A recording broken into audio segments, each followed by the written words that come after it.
How to keep Snapchat pictures. To get started, first of all, open up the Snapchat application on your phone. You will then be taken to the camera screen on Snapchat. Here, you can take snaps and videos and share with your friends. On this screen, go to the top left corner and tap on your profile. Now you can edit and view your profile information. Go to the top right corner of this page and tap on the settings icon. In the settings page, scroll down and go to Memories. Memories is a personal collection of the snaps and stories you save, backed up by Snapchat.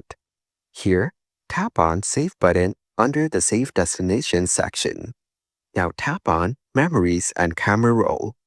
This means that when you tap the Save button while editing a snap, the snap will be saved as your memories as well as your camera roll.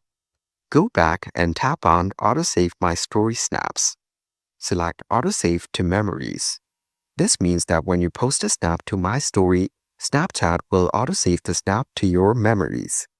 Now go back to the camera screen on Snapchat. Take a snap and tap on the Save button below. You can now open your gallery and check if the snap has been saved. Following these steps, you can easily keep Snapchat pictures.